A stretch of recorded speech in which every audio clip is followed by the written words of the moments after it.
സ്ഥാനാർത്ഥി പട്ടികകൾ പുറത്തു വന്നതോടെ UDF ക്യാമ്പ് പൂർണ്ണമായ ആത്മവിശ്വാസത്തിലാണെന്ന പ്രഖ്യാപനവുമായാണ് പാണക്കാട് സാദിഖ് അലി ശിഹാബ് തങ്ങൾ രംഗത്തെത്തിയത്. UDF ഇനി അംഗത്തട്ടിലേക്ക് ഇറങ്ങുകയാണെന്നും പ്രഖ്യാപിക്കപ്പെട്ട സ്ഥാനാർത്ഥി പട്ടികയിൽ വിജയപ്രതീക്ഷ അത്രമേൽ പ്രകാശിച്ച് നിൽക്കുന്നുണ്ടെന്നും അദ്ദേഹം പറഞ്ഞു. ജനങ്ങളോടൊപ്പം ചേർന്ന് നിന്ന വ്യക്തിത്വങ്ങളെയാണ്, അത് യുവാക്കളായാലും മുതിർന്നവരായാലും UDF കളത്തിലിറക്കിയിരിക്കുന്നത്. രാഷ്ട്രീയ മേഖലയിൽ മാത്രമല്ല, സാമൂഹിക സാംസ്കാരിക രംഗങ്ങളിൽ നിറഞ്ഞു നിൽക്കുന്നവർ പട്ടികയിലുണ്ട് എന്നത് വിജയപ്രതീക്ഷ വർദ്ധിപ്പിക്കുന്നുണ്ട് എന്നും അദ്ദേഹം പറഞ്ഞു. സ്ഥാനാർത്ഥിത്വം ലഭിക്കാത്തതുമായി ബന്ധപ്പെട്ട് ഉയർന്ന അതൃപ്തികളെ വളരെ പക്വതയോടെയാണ് തങ്ങൾ നേരിട്ടത്. സീറ്റ് കിട്ടില്ല എന്ന് കരുതി പാർട്ടി വിട്ടുപോകുന്നവരല്ല ലീഗ് പ്രവർത്തകരെന്നും വർഷങ്ങളായി പാർട്ടിക്ക് വേണ്ടി പ്രവർത്തിക്കുന്നവരാണ്, ചർച്ചകൾ നടത്തി കാര്യങ്ങൾ ബോധ്യപ്പെടുത്തുമെന്നും അദ്ദേഹം വ്യക്തമാക്കി. സ്ഥാനാർത്ഥിത്വം കിട്ടാത്ത ആരെയും ഞങ്ങൾ പുറത്തു നിർത്തില്ല, അവരെ പാർട്ടിയോട് ചേർത്ത് പിടിച്ചുകൊണ്ട് തന്നെ മുന്നോട്ട് പോകും എന്ന ശക്തമായ ഉറപ്പാണ് അദ്ദേഹം നൽകിയത്. ഡോക്ടർ MK മുനീറിനെ പോലുള്ള മുതിർന്ന നേതാക്കൾ കാണിച്ച പക്വതയിൽ തനിക്ക് വലിയ സന്തോഷമുണ്ടെന്നും അദ്ദേഹം കൂട്ടിച്ചേർത്തു. അതുപോലെ ലീഗ് പ്രഖ്യാപിച്ച 25 സ്ഥാനാർത്ഥികളെയും എല്ലാവിധ പരിശോധനകളും പൂർത്തിയാക്കിയ ശേഷമാണ് നിശ്ചയിച്ചതെന്ന് തങ്ങൾ വ്യക്തമാക്കി. ഓരോ മണ്ഡലത്തിനും ഏറ്റവും യോഗ്യരായവരെയാണ് കണ്ടെത്തിയിരിക്കുന്നത്. ഇനി അവശേഷിക്കുന്ന പുനലൂർ, ചടയമംഗലം സീറ്റുകളുടെ കാര്യത്തിൽ കോൺഗ്രസ് നേതാക്കളുമായി ചർച്ച നടത്തി ഇന്ന് തന്നെ അന്തിമ തീരുമാനമുണ്ടാക്കുമെന്നും അദ്ദേഹം അറിയിച്ചു. ഒറ്റക്കെട്ടായി തെരഞ്ഞെടുപ്പിനെ നേരിടാൻ UDF സജ്ജമാണെന്ന വ്യക്തമായ സന്ദേശമാണ് സാദിഖ് അലി ശിഹാബ് തങ്ങളുടെ വാക്കുകളിലൂടെ പുറത്തുവരുന്നത്. എന്തായാലും അദ്ദേഹത്തിന്റെ പ്രതികരണ വീഡിയോ നമുക്ക് മുഴുവനായി കണ്ടുനോക്കാം. ഇന്നലെ ഞങ്ങൾ ലീഗിന്റെ പട്ടിക പ്രഖ്യാപിച്ചു. കോൺഗ്രസും ഏതാണ്ട് ഒരു ഭൂരിപക്ഷം സീറ്റുകളിലേക്കുള്ള കോൺഗ്രസിന്റെ സ്ഥാനാർത്ഥിയെ പ്രഖ്യാപിച്ചു കഴിഞ്ഞു. UDFന്റെ ഘടകകക്ഷികളും സ്ഥാനാർത്ഥികൾ പ്രഖ്യാപിച്ചു കഴിഞ്ഞിട്ടുണ്ട്. അപ്പോൾ ഇനി അംഗത്തിലേക്ക് ഇറങ്ങുകയാണ്. നല്ല ആത്മവിശ്വാസമാണ്. ലീഗിൻ്റെയും കോൺഗ്രസിൻ്റെയും ഒക്കെ മറ്റു ഘടകകക്ഷിയുടെയൊക്കെ സ്ഥാനാർത്ഥി ലിസ്റ്റ് കാണുമ്പോൾ തന്നെ അത് കാണുന്ന ആർക്കും വിജയപ്രതീക്ഷ അതിൽ പ്രകാശിച്ചു നിൽക്കുന്നത് കാണുവാൻ കഴിയും. അതിലൊക്കെ ഞങ്ങൾക്ക് നല്ല സന്തോഷമുണ്ട്.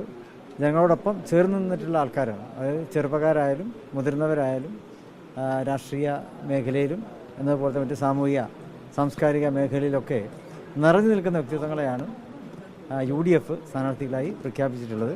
അപ്പോൾ അതൊക്കെ തന്നെ ഞങ്ങൾക്ക് വലിയ വിജയപ്രതീക്ഷ നൽകുന്നുണ്ട്. ഇപ്പോൾ ഇവിടെ തന്നെ ശ്രീ ബലറാമുണ്ട്, അഭിജിത്തുണ്ട്, പ്രിയപ്പെട്ട കരീം ചേലേരുണ്ട്, ജയന്തി രാജനുണ്ട്. ഇവർ തന്നെ നല്ല ഉദാഹരണങ്ങളാണ്. ചെറുപ്പക്കാരാണ്. അതുപോലെ തന്നെ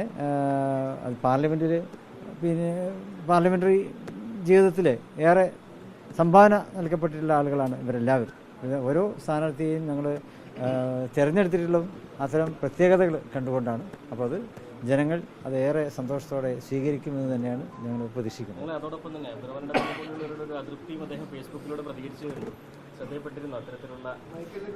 ഇല്ല, അത് സ്വാഭാവികമായിട്ടുള്ള പ്രതികരണമാണ്. അത് പാർട്ടിയുമായി കൂടിയാലോചനയൊക്കെ നടത്തുമ്പോൾ അവർ അവർക്കൊക്കെ കാര്യങ്ങൾ മനസ്സിലാവും. ഇല്ലില്ല, അങ്ങനെയൊന്നുമില്ല. അങ്ങനെ ഒരു സീറ്റ് കിട്ടിയിട്ടില്ല എന്ന് വിചാരിച്ചിട്ട് പാർട്ടിയിൽ നിന്ന് പോകുന്ന ആളുകളൊന്നുമല്ല. അവരൊക്കെ പാർട്ടിയിൽ കാലങ്ങളായി പ്രവർത്തിച്ച് വരുന്നവരാണ്. അവർ MLA ആയിട്ടുള്ള ആൾക്കാരാണ്. മറ്റ് പാർട്ടി കൊടുത്തുള്ള സ്ഥാനമാനങ്ങളൊക്കെ വഹിക്കുന്നവരാണ്. അപ്പം അതിൻ്റെ ഒക്കെ വിലമതിക്കുന്നവരാണ്. അവരൊന്നും അതിൻ്റെ പേരിൽ പാർട്ടി വിട്ടു പോകുമെന്ന് ഞങ്ങളാരും വിചാരിക്കുന്നില്ല. വനിതകൾക്ക് പ്രാതിനിധ്യം ഉണ്ടെങ്കിൽ വനിതാ ലീഗിൽ നിന്ന് ആരും ഭാരവാഹികളാരും സ്ഥാനാർത്ഥികളായിട്ടില്ല എന്നൊരു ആ രീതിയിലൊരു വിമർശനം കൂടി ഉയർന്നിട്ടുണ്ട്. ലീഗുകാരായ പുരുഷന്മാരുടെ ലീഗാണ്, ലീഗുകാരായ വനിതകൾ വനിതാ ലീഗാണ്.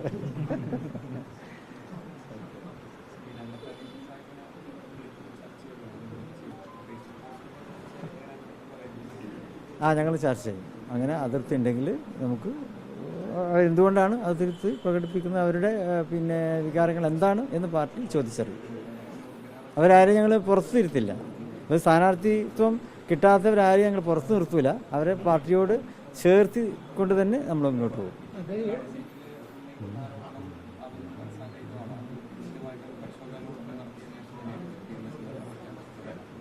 അല്ല, ഇന്നലെ പ്രഖ്യാപിച്ച 25 സീറ്റുകളിലും നമുക്കറിയാമല്ലോ, എല്ലാ വിധത്തിലുള്ള പരിശോധനകളും കഴിഞ്ഞതിന് ശേഷമാണ് ആ 25 സ്ഥാനാർത്ഥികൾ ഞങ്ങൾ പ്രഖ്യാപിച്ചത്.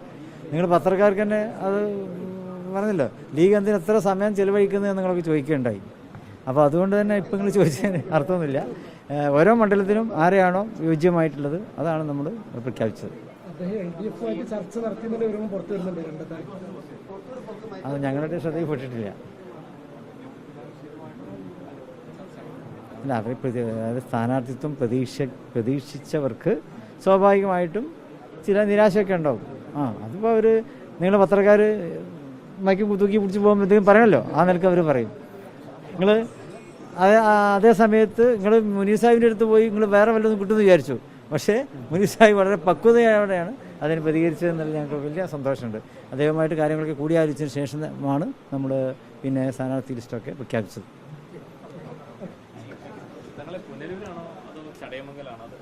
അത് ഇന്നത്തോടു കൂടിയ തീരുമാനമാവുള്ളൂ. കാരണം കോൺഗ്രസിൻ്റെ നേതാക്കൾ ഡൽഹിയിൽ നിന്ന് ഇന്നലെ അവർക്ക് അവിടെ ആയിരുന്നില്ല, അപ്പോൾ നാട്ടിൽ വന്നിട്ട് ശേഷം ഞങ്ങൾ കൂടിയാലോചന നടത്തും. മിക്കവാറും ഇന്ന് തന്നെ ഉണ്ടാവും. നേതാക്കളെ കിട്ടുന്ന മുറക്ക് ഇന്ന് തന്നെ